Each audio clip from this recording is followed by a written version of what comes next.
How to take a screenshot on iPhone using back tap.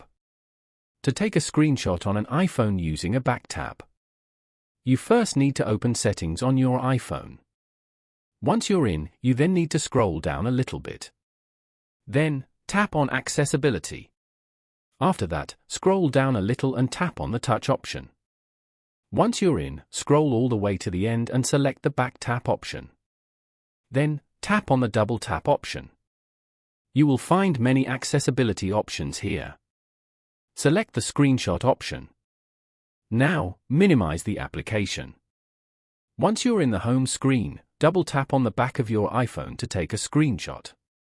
There you go, you have successfully taken a screenshot on your iPhone. By following these simple steps, you can easily take a screenshot on iPhone using back tap. Thank you for watching. Please leave a like if this tutorial helped you, or leave a comment below if you have any questions related to the video.